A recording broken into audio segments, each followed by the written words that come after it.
ఎంత మంచి సాక్ష్యం అండి ఇది. దేవుని ద్వారా ఎన్నుకోబడి లక్షల మంది ఇశ్రాయేలు ప్రజలను నడిపిస్తూ దేవునికి అంటే దేవుని కొరకు ఎంత మంచి సాక్ష్యాన్ని మోషే పొందుకున్నాడో చూడండి. దేవుడే మోషేని బట్టి సాక్ష్యం ఇచ్చాడు.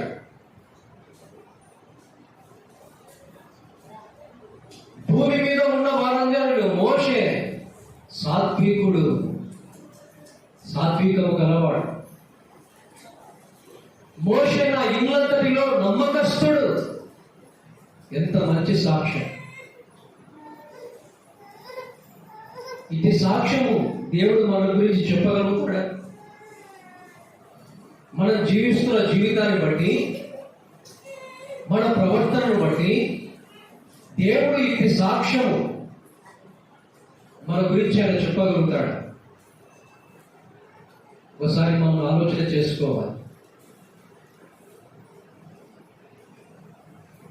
మోషేకు విరోధంగా మాట్లాడిన కారణాన్ని బట్టి మిరియాముకు కుష్టి వచ్చినట్లు మనం చూద్దాం. హజారతులో వారి ప్రయాణం కొంత నిలిచిపోయి తర్వాత వారు ప్రయాణమై వెళ్ళారు. సరే, మనం ముందుకు వెళ్దాం. దేవుడు మోషేని బట్టి సాక్ష్యం ఇచ్చాడు. మా మిక్కిరి సాత్వికుడు అన్నాడు భూమి మీద ఉన్న వారిలో. తర్వాత నా ఇల్లంతటిలో నమ్మకస్తుడు అని మోషే సాక్ష్యం ఇచ్చాడు. సరే, ఒక మాట మనం చూద్దాం. చూడండి, మత్తయి సువార్త. అంటే సాత్వికం అనే మాటల మీద మనం ధ్యానం చేస్తున్నాం కదా. మోషే సాత్వికుడిగా మనం చూస్తున్నాం. రెండవదిగా ఒక మాట మనం చదువుదాం. మత్తయి రాసిన సువార్త 11వ అధ్యాయం 29వ వచనం. మత్తయి సువార్త 11వ అధ్యాయం 29వ వచనం. నేను సాత్వికుడను, దీన మనస్సు గలవాడను గనుక మీ మీద నా కాడి ఎత్తుకొని నా యుద్ధం నేర్చుకొనుడి, అప్పుడు మీ ప్రాణములకు విశ్రాంతి దొరుకును. ఏదైనగా నా కాడి సులువుగాను నా భారము తేలికగాను ఉన్నవి. మోషేను గురించి ఎవరు సాక్ష్యం ఇచ్చారు? మోషేను గురించి దేవుడు సాక్ష్యం ఇచ్చాడు. పరలోకమందున్న దేవుడు మోషేను గురించి సాక్ష్యం ఇచ్చాడు సాత్వికుడని. యేసు ప్రభు తనకు తానుగా చెప్తున్న సాక్ష్యం ఇది. ఎంత గొప్ప సంగతి అండి ఇది. దేవుడే శరీరధారిగా వచ్చాడు. వారి మధ్య ఆయన ఉండగా ఆయన ఆరాధించవలసిన వారు వారంతా యూదులు, శాస్త్రులు, పరిసయ్యులు, సద్దుకయ్యులు. ఆయన ఆరాధించకుండా ఆయన నిరాకరించాడు. దేవుడు మానవుడే లాభవుతాడని వారు నిరాకరిస్తూ వచ్చారు. ఆయన చూడండి, ఆయన రాజ్య స్వార్థను ప్రకటిస్తూ ఉండగా ఆయన నిరాకరించారు. పై వచనాల్లో యేసు ప్రభు దుఃఖపడ్డాడు.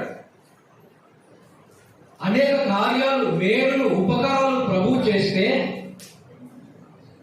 తనను తాను దేవుడి కుమారుడు దేవుడిగా ప్రత్యక్షపరుచుకుంటే యేసు ప్రభును వారు నిరాకరించారు. రాజ్య సువార్త ప్రకటిస్తున్న ఆయన రాజ్య సువార్తను వాయిదా వేసి రక్షణ సువార్తకు ద్వారం తెరిచి అన్నాడు, ప్రయాసపడి భారము మోస్తున్న సమస్త జనులారా నా యొద్దకు రండి, నేను మీకు విశ్రాంతిని కలుగజేస్తాను. ఎవరిని పిలుస్తున్నాడు ఆయన? ఒక కులానికి సంబంధించిన వారిని కాదు, సర్వ మానవాళిని ప్రేమతో పిలుస్తున్నాడు ఆయన. ఆయన ప్రేమలో తేడా లేదు. ప్రయాసపడి భారము మోస్తున్న సమస్త జనులారా నా యొద్దకు రండి, నేను మీకు విశ్రాంతిని ఇస్తాను. ఆయన ప్రేమతో పిలిచాడు. ఆయన తన గురించి తాను చెప్పాడు, నేను సాత్వికుడను, దీన మనస్సు గలవాడను. ఎంత బాగా చెప్పాడని ఆయన. ఉదయకాలం వేళ మోషే సాత్వికుడని దేవుని చేత సాక్ష్యం పొందాడు. యేసు ప్రభు తనకు తానుగా సాక్ష్యం ఇచ్చాడు. ఈ సాక్ష్యం ఇంకా గొప్పది. దేవుని కుమారుడు ప్రభు అయిన యేసు క్రీస్తు ఆయన సాత్వికుడుగా ఉండడం అంటే ఇది ఆశ్చర్యకరమైన సంగతి. నేను సాత్వికుడను, దీన మనస్సు గలవాడు. ప్రభునందు ప్రియులారా, సాత్వికం అంటే ఏంటి? సాత్వికం అంటే ఏంటంటే మనము చేయగలిగిన పని అయినా కూడా ఆ పని విషయంలో దేవుడి పైన ఆధారపడడం సాత్వికం. కాన వివాహంలో ద్రాక్షరసం అయిపోయింది కదా, సరే ప్రభు దగ్గరికి పరిచారకులు మరియ వచ్చి, అంటే తల్లి అయిన మరియ వచ్చి ప్రభువుని అడిగినట్లుగా మనం చూస్తాం. యేసు ప్రభు వెంటనే నీళ్ళను ద్రాక్షరసంగా మార్చగలడు. కానీ వెంటనే చేశాడు ఆయన. చెప్పండి, ఏమన్నాడు ఆయన? ఏమన్నాడు ఆయన? అమ్మా, నా సమయం ఇంకా రాలేదు. ఇదే సాత్వికం. చేయగలిగిన పని సామర్థ్యము యేసు ప్రభు దగ్గర ఉంది. నీళ్ళను ద్రాక్షరసంగా వెంటనే మార్చగలడు ఆయన. కానీ దేవుని చిత్తము కొరకు, దేవుని సమయం కొరకు ఆయన కనిపెట్టాడు. ఇదే సాత్వికం. మనం చాలాసార్లు ఏంటంటే మనం సులభంగా చేయగలుగుతాం, ఆ పనులు వెంటనే చేస్తాం. దేవుని పైన మనం ఆధారపడం. సాత్వికం మనలో ఉండాలి. యేసు ప్రభు చూడండి, దేవుని పైన ఎంతగా ఆధారపడ్డాడు. చేయగలిగిన కార్యమే అయినా కూడా దేవుని పైన సంపూర్ణంగా ఆనుకున్నవాడు. ఇదే సాత్వికం. యెరూషలేములోనికి విజయోత్సవంతో వెళ్తున్నప్పుడు కూడా, అంటే ఒక ప్రవచనం నెరవేర్చబడుతుంది. ఒక మాట మనం చూడండి, అక్కడ కూడా ఒక ప్రవచన రీతిగా యేసు ప్రభు గురించి రాయబడింది. మత్తయి సువార్త 21వ అధ్యాయం, మత్తయి రాసిన సువార్త 21వ అధ్యాయం 5వ వచనం. ఇదిగో నీ రాజు సాత్వికుడై గాడిదను భారవాహక పశువు పిల్లైన చిన్న గాడిదను ఎక్కి నీ యొద్దకు వచ్చుచున్నాడని సీయోను కుమార్తెతో చెప్పుడు అనునది. ఇక్కడ కూడా ప్రవచన రీతిగా, అంటే యేసు ప్రభు శరీరధారి అయి ఉన్నప్పుడు ఆయన తనను గురించి తాను చెప్పాడు కదా, నేను సాత్వికుడు అని. ప్రవచన రీతిగా యేసు ప్రభు గురించి ముందుగానే రాయబడింది. ఆయన సాత్వికుడై చిన్న గాడిద మీద యెరూషలేములోనికి విజయోత్సవం చేత ఆయన వెళ్తాడని ఎప్పుడు రాయబడిందండి?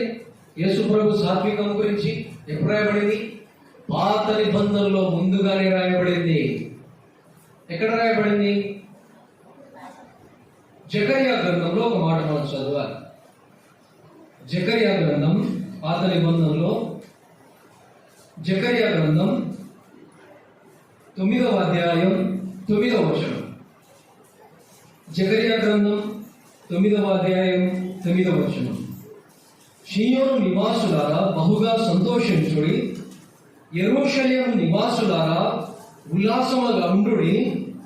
నీ రాజు నీతిపరుడును రక్షణ గలవాడును దీనుడై గాడిదను గాడిద పిల్లను ఎక్కి నీ యొద్దకు వచ్చుచున్నాడు. చూడండి, ముందుగానే ఆయన సాత్వికుడై దీన మనస్సు గలవాడై యెరూషలేములోనికి ఆయన ప్రవేశిస్తాడని ఎక్కడ రాయబడింది?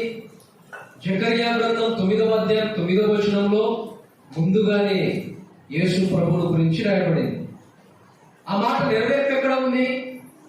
మత్తయి సువార్త 21వ అధ్యాయం 5వ వచనంలో విజయోత్సవము చేత అవమానిస్తారని నాకు తెలుసు, శిలువ వేస్తారని నాకు తెలుసు, సర్వ మానవాళి పాపము కొరకైన కల్వరిలో ఎంతగానో నలగొట్టబడతాడని నాకు తెలుసు. అన్నీ తెలిసి కూడా అవమానము అనుభవించుట కొరకై,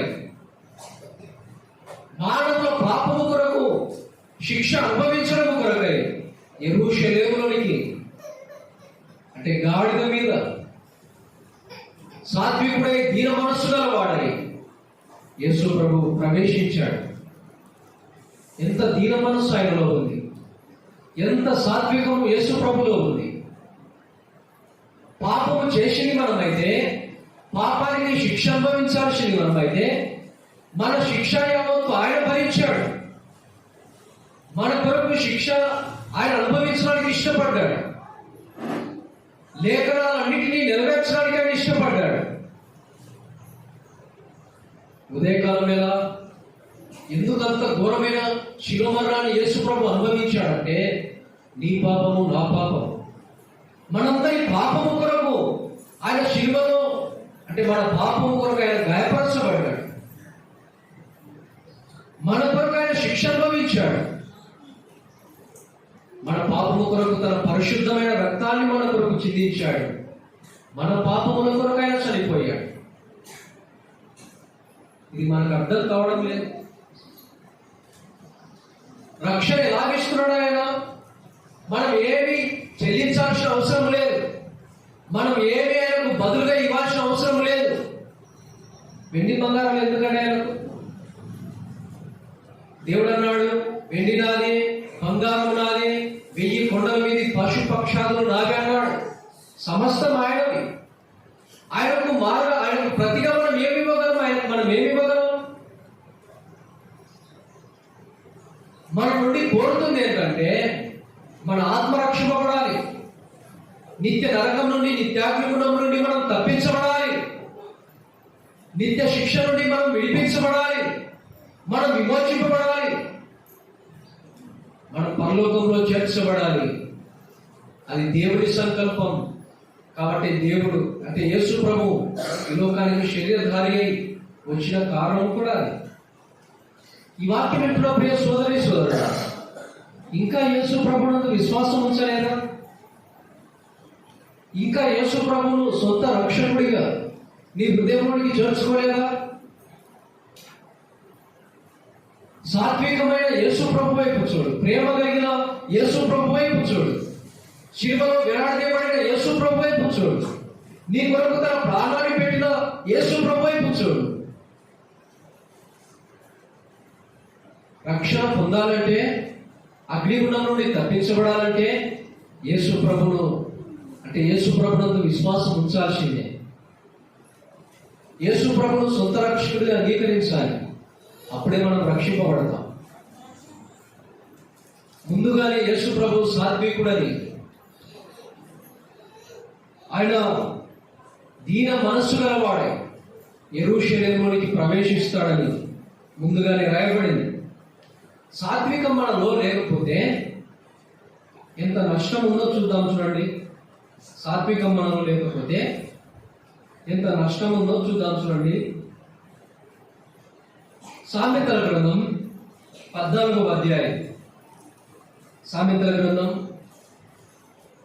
14వ అధ్యాయం 30వ వచనం. సాత్వికమైన మనస్సు శరీరమునకు జీవము, మత్సరము ఎముకలకు కుళ్ళు.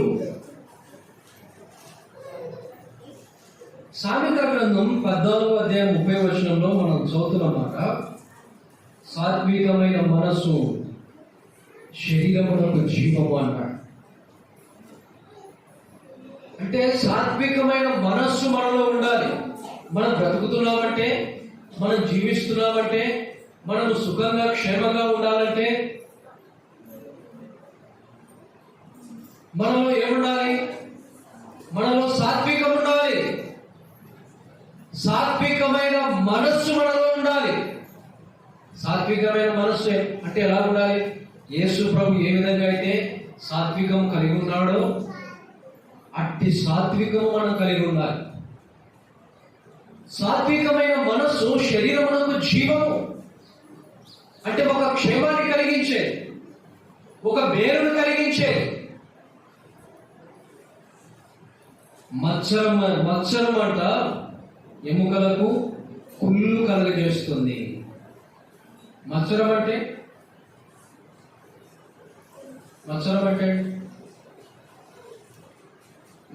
అంటే చెడ్డ కన్ను కలిగి ఉండడం. ఇతరులు బాగుపడుతుంటే చూడలేకపోవడం, ఇతరులు మంచి స్థితికి, ఉన్నతమైన స్థితికి వెళ్తుంటే ఓర్వలేకపోవడం. చెడ్డ కన్ను కలిగి ఉండడం. అందుకే కీర్తనలు అంటాడు, నేను మత్సరము గలవాడనైతిని, ఒక క్షణంలో కాలు జారువాడనైతిని.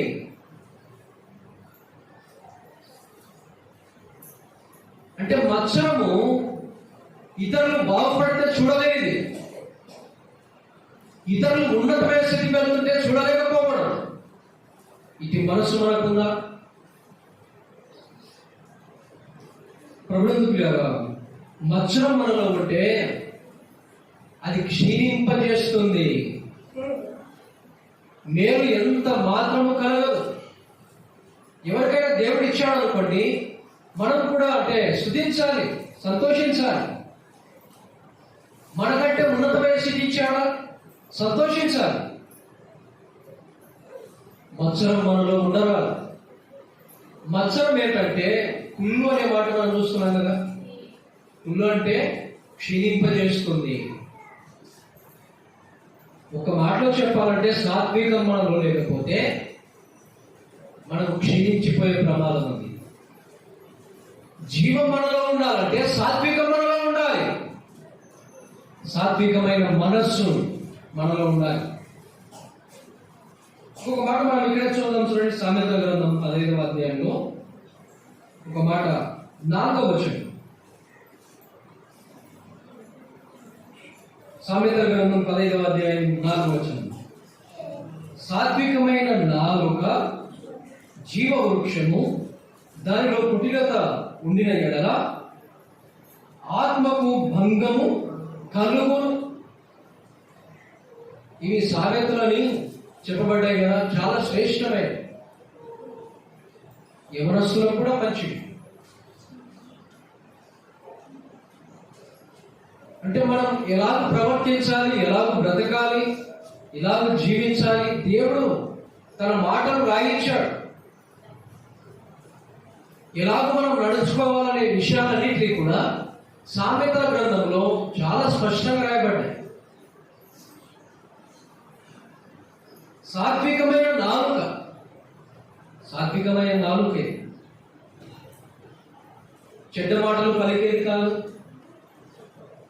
దూషించేది కాదు. ఇలాంటి నాలుకేది సాత్వికమైన నాలుక. పై వచనాల్లో సాత్వికమైన మనస్సు, సాత్వికమైన మనస్సు జీవమును కలగజేస్తుంది, మత్సరము కుళ్ళును కలగజేస్తుంది.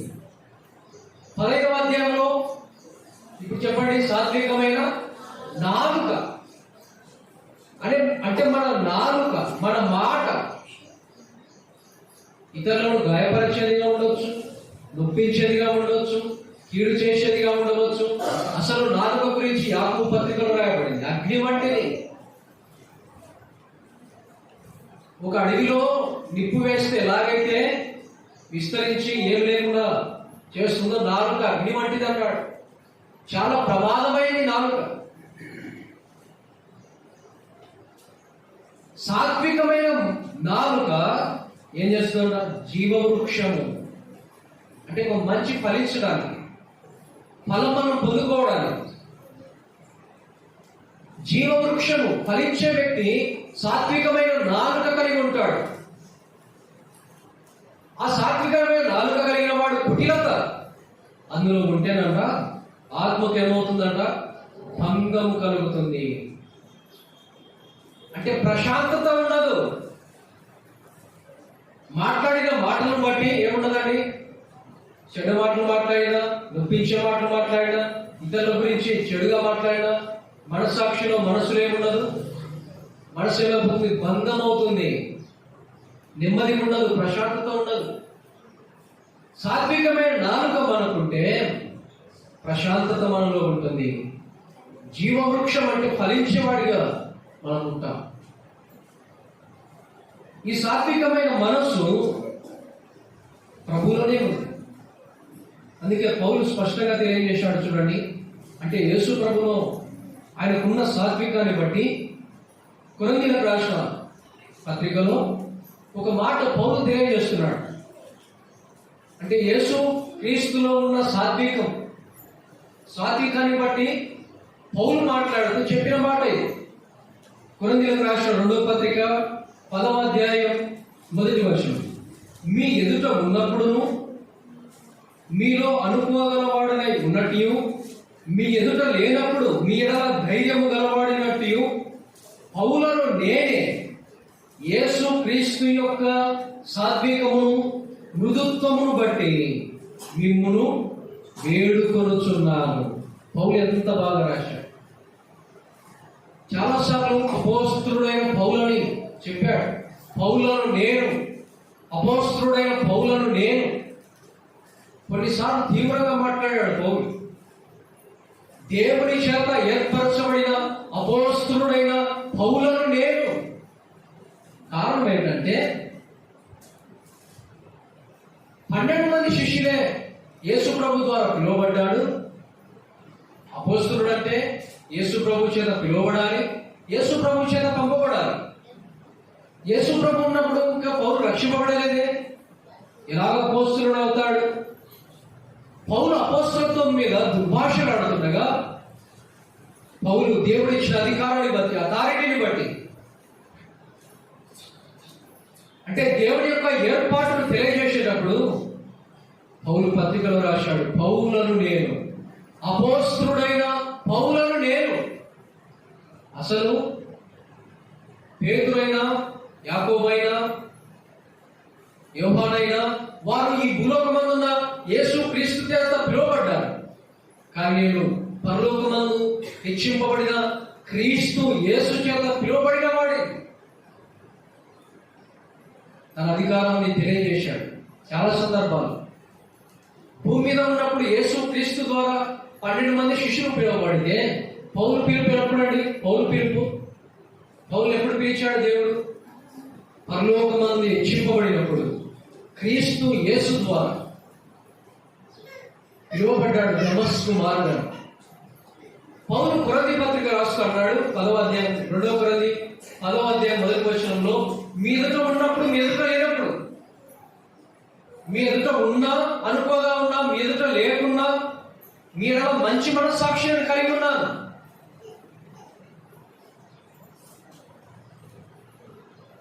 ఎలాగున్నానంటే యేసు క్రీస్తు యొక్క సాత్వికము మృదుత్వము దాన్ని బట్టి మిమ్మల్ని వేడుకుంటున్నాను అన్నాడు.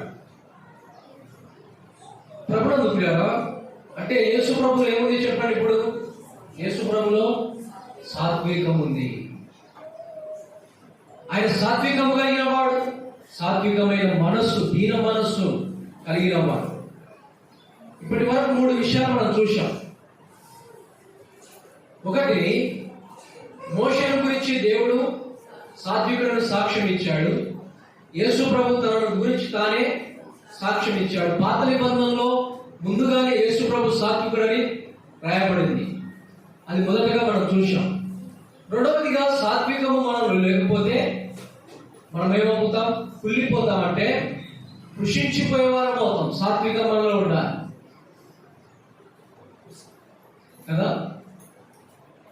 సాత్వికము మనం లేకపోతే అంటే కుటిలత కలిగిన వాడి ఆత్మ ఏమవుతుందంటే భంగపరచబడుతుంది, నెమ్మది ఉండదు. సాత్వికం లేకపోతే ఎంత ప్రమాదం ఉందో మనం చూసాం కదా. 2 విషయాలు. ఒకటి, ఎముకలకు కుళ్ళు సాత్వికం లేకపోతే. 2, ఆత్మకు భంగము, మనశ్శాంతి ఉండదు. సరే, సాత్వికం విషయంలో మనం ఎలా ఉండాలి అంటే, మనం సాత్విక విషయంలో దేవుడు మన నుండి కోరుతున్నదంటే ఇది ఒక 3-4 విషయాలు మనం చూసి మనం ముగింపు చేద్దాం. సాత్వికం విషయంలో దేవుడు మనం ఎలా ఉండాలని కోరుతున్నాడు? ఇప్పుడు దాకా 3 విషయాలు మనం చూసాం కదా. 4వదిగా మనం ఎలా ఉండాలి అంటే, దేవుని దృష్టికి మనం ఎలా ఉండాలి, ఎట్టి సాత్వికం మనం కలిగి ఉండాలనే విషయాన్ని మనం ఒక 3-4 చూసి ముగింపు చేద్దాం. ఎఫెసీయులకు రాసిన పత్రిక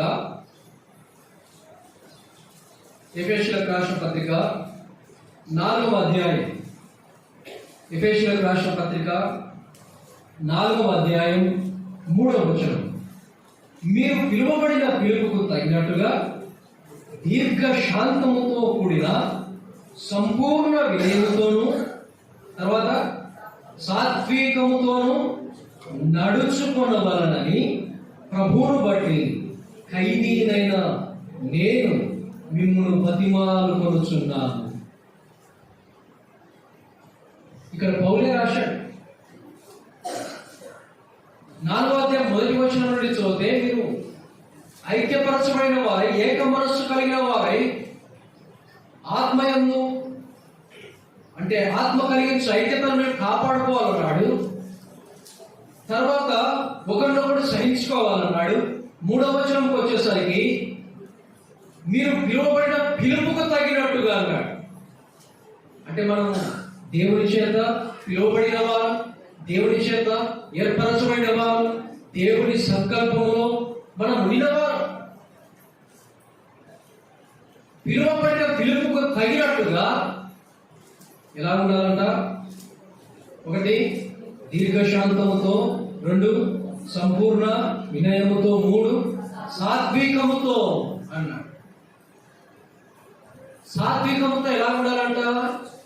నడుచుకొనవలెను. సాత్వికంతో నడుచుకోవాలి. దేవుడు మన నుండి కోరేది ఏంటంటే, నమ్మిన మనం, విశ్వసించిన మనం, దేవుని పిల్లలమైన మనం ఎలా ఉండాలి? సాత్వికముతో నడుచుకోవాలి. నడకంటే ప్రవర్తన. మనం ఎలా ప్రవర్తించాలి? మన ప్రవర్తన ఎలా ఉండాలి? సాత్వికముగా ఉండాలి. సాత్వికముతో మనం నడుచుకోవాలి. పౌలంట బ్రతిమాలుతున్నాడు. క్రీస్తు ఖైదీనైన పౌలను నేను బ్రతిమాలుచున్నాను అంటే ఇది ఎంత అవసరమో చూడండి. చాలాసార్లు మనలో సాత్వికం ఉన్నది కాబట్టి పౌలు దాని విషయమై ప్రార్థన చేస్తున్నాడు, బ్రతిమాలుతున్నాడు, వేడుకుంటున్నాడు. కాబట్టి మనము సాత్వికముతో నడుచుకోవాలి. ఇది మొదటి మాట, మనం సాత్వికముతో నడుచుకోవాలి. 2వ మాట చూద్దాం చూడండి. 2వదిగా కొలస్సీయులకు రాసిన పత్రిక 3వ అధ్యాయం 12వ వచనం. కొలస్సీయులకు రాసిన పత్రిక 3వ అధ్యాయం 12వ వచనం. కాగా దేవుని చేత ఏర్పరచబడిన వారును పరిశుద్ధులను ప్రియులైన వారికి తగినట్లు మీరు జాలిగల మనస్సును, దయాళుత్వమును, వినయమును, సాత్వికమును, దీర్ఘశాంతమును ధరించుకొనుడి. మొదటి మాట ఏంటండి? మొదటి మాట సాత్వికముతో నడుచుకోవాలి. ఇక్కడ 2వ మాట సాత్వికాన్ని మనం ధరించుకోవాలి. మనం ధరించుకోవాలి, మనలో ఉండాలి, దాన్ని ధరించుకోవాలి.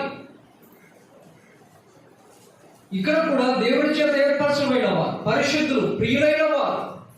దేవుడికి మనం ప్రియులమని మనకు ఎలా తెలుస్తుంది? మనకు దేవుని పిల్లలమని, దేవుడికి ప్రియులమని, దేవుడి చేత ఏర్పరచబడిన వారమని ఎలాగో మనకు అంటే మనకు తెలుస్తుందంటే మనలో సాత్వికం ఉండాలి, మనలో దయాలతో ఉండాలి, మనలో జాలిగా మనస్సు ఉండాలి, మనలో దీర్ఘశాంతం ఉండాలి.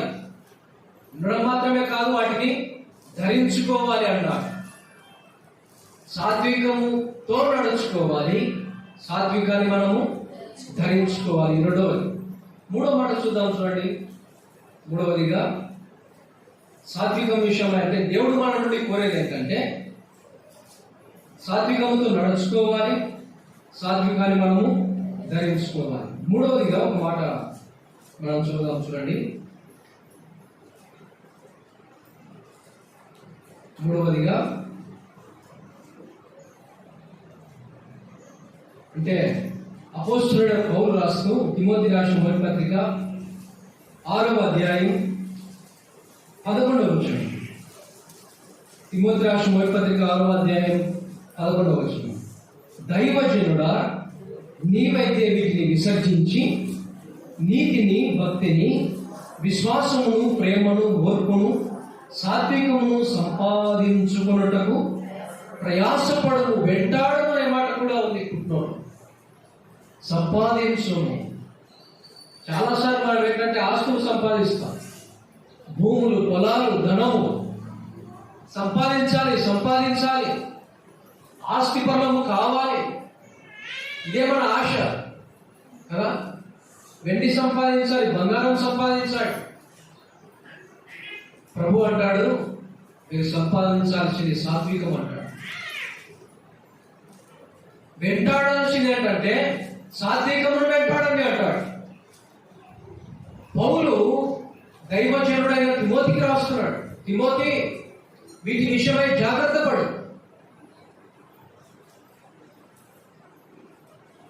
విసర్జించు, కొన్నిటిని విసర్జించు అంటే కొన్నిటిని వదిలిపెట్టాలి, కొన్నిటిని ధరించాలి, కొన్నిటిని సంపాదించాలి. నువ్వైతే వీటిని విసర్జించి నీతిని, భక్తిని, విశ్వాసమును, ప్రేమను, ఓర్పును, సాత్వికమును సంపాదించును, వెంటాడుము. ఇప్పుడు మూడవది మీరే చెప్పండి. మూడవది సాత్వికమును సంపాదించుకోవాలి. దేన్ని సంపాదించాలి? సాత్వికమును మనం సంపాదించాలి. ఇంకొక మాట చూసి మనం ముగింపు చేద్దాం. 3 విషయాలు చూసాం కదా, చివరిగా ఒక మాట మనం చూద్దాం. యాకోబు రాసిన పత్రిక 1వ అధ్యాయం 21వ వచనం. యాకోబు రాసిన పత్రిక 1వ అధ్యాయం 21వ వచనం. అందుచేత సమస్త కల్మషమును, విర్రవీగుచున్న దుష్టత్వమును మాని లోపల నాటబడి మీ ఆత్మను రక్షించుటకు శక్తిగల వాక్యమును సాత్వికముతో అంగీకరించుడి. ఇప్పుడు చెప్పండి, 4వది మీరే చెప్పండి. సాత్వికముతో అంగీకరించాలి. దేని అంగీకరించాలి? వాక్యమును అంగీకరించాలి అన్నాడు. విర్రవీగుచున్న దుష్టత్వాన్ని మారి, ఎందుకంటే నరుని కోపము దేవుని నీతిని నెరవేర్చదన్నాడు పై వచనాలు. విర్రవీగుచున్న దుష్టత్వము మారండి, మీ లోపల నాటబడిన వాక్యము, ఎందుకంటే మీ ఆత్మను రక్షించటకు శక్తి కలిగిన వాక్యం ఇది. వాక్యం ఎక్కడ ఉంది? ఇప్పుడు ఇది అవిశ్వాసిక కాదు, విశ్వాసికి చెప్పబడింది. వాక్యం ఎక్కడుందంట? లోపల నాటబడింది. లోపల నాటబడిన వాక్యాన్ని ఎలా అంగీకరించాలి? సాత్వికమైన మనస్సుతో, సాత్వికముతో వాక్యాన్ని అంగీకరించాలి. సాత్వికంతో అంగీకరించాలి. విత్తువారి ఉపమానాన్ని గురించి యేసు ప్రభు మాట్లాడాడు మత్తయి సువార్త 13వ అధ్యాయం. ఇంకా సువార్తల్లో కూడా మనం చదువుతాం. మార్కు సువార్త, లూకా సువార్తలో కూడా విత్తువారి గురించిన ఉపమానాన్ని మనం చదువుతాం. కొన్ని విత్తనాలు చదువుతున్నాయి, ఎక్కడ పడ్డాయి? త్రోవ పక్కన పడ్డాయి, పక్షులు వచ్చేట్టుగా వెళ్ళాయి.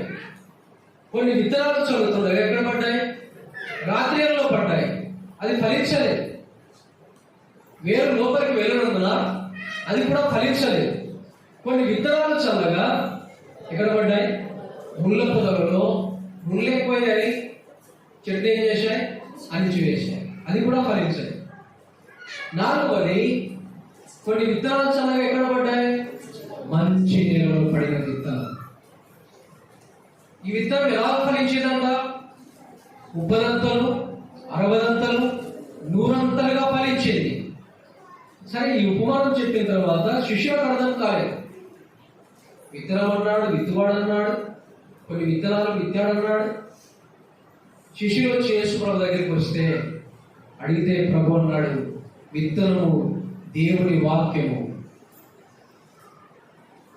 విత్తనము దేవుని వాక్యం.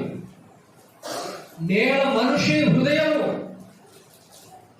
ఎవడు బహుగా ఫలిస్తాడంటే యేసుప్రభు అన్నాడు, ఎవడైతే వాక్యమును యోగ్యమైన మంచి మనసుతో అంగీకరిస్తాడో వాడు ఫలిస్తాడు. వాక్యం అంగీకరించడానికి ఏం కావాలి? ఇప్పుడు వాక్యం అంగీకరించాలంటే ఏం కావాలి? యోగ్యమైన మంచి మనస్సు. అందరూ అంగీకరించలేదు.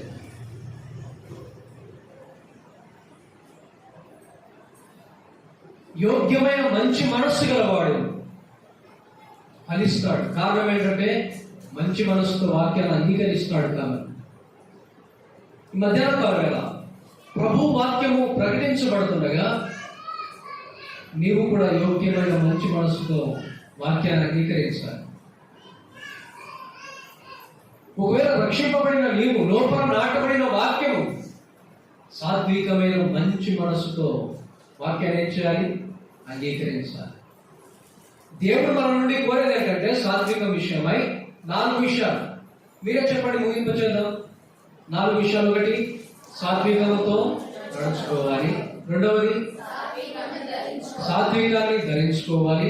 మూడవది, సాత్వికమును సంపాదించుకోవాలి, వెంటాడాలి. నాలుగవది, సాత్వికముతో వాక్యాన్ని అంగీకరించాలి. ప్రభువుల పిల్లరా, నేను ముగిస్తున్నాను. ఈ ఆత్మఫలంలో యేసు ప్రభు మనకు స్పష్టంగా కనబడతాడు.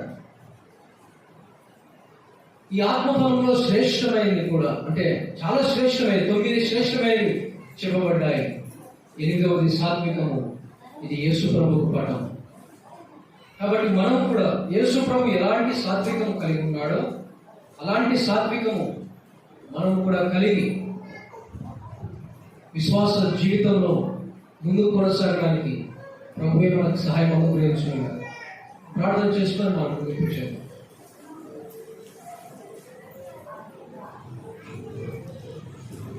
పరిశుద్ధుడ, ప్రేమ కలిగిన తండ్రి, కృపగల దేవ, దయగలిగిన మా తండ్రి, ప్రేమ నమ్మకం కలిగిన మా ప్రియ పరలోకపు తండ్రి, నీ ఘనమైన శ్రేష్టమైన నామాన్ని బట్టి నేటి ప్రభుదిన స్తుతులు స్తోత్రములు చెల్లిస్తున్నాం. ప్రభువా, నీ సన్నిధిని ప్రేమించి రాగలిగిన ప్రతి ఒక్కరిని దీవించండి, ఆశీర్వదించండి. రాజే కాలిపోయిన వారిని కటాక్షించండి, మరొక అవకాశాన్ని అనుగ్రహించండి. ఆయన ఆరాధనలో మీ కృపను అనుగ్రహించారు. వాక్య సందేశంలో కూడా మీ కృప, మీ సహాయం అనుగ్రహించినందుకే నేను స్తుతిస్తున్నాం. ప్రభువా, విత్తబడిన వాక్యం మా హృదయాల్లో నూరంతలుగా ఫలించడానికి మీ కృపను మాకు అనుగ్రహించండి. చేరువచ్చిన ప్రతి ఒక్కరిని దీవించండి. వారి కుటుంబాల్లో ఉన్న అవసరతలు, అక్కర్లు మీరు ఎరిగిన దేవుడు. అనారోగ్యంతో ఉన్నారా, సమస్యలో ఉన్నారా, మీరు ఎరిగిన దేవుడు.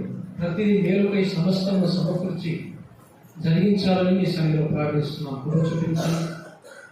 అలాగే ఇక్కడ ఉన్న స్థానిక సంఘం పరిశుద్ధులు అందరినీ కూడా దీవించండి, ఆశీర్వదించండి. ఎండ తీవ్రంగా ఉన్నాయి ప్రభావ, మీ కృపను మాకు అనుగ్రహించగానే ముందున్న సమయాన్ని మమ్మల్ని మేము మీ దయగల హస్తాలకు అప్పగించున్నాం. ప్రభు అయిన యేసు క్రీస్తు నామమున స్తుతించి ప్రార్థించి అడిగి వేడుకుంటున్నాము తండ్రి. మీ అందరికీ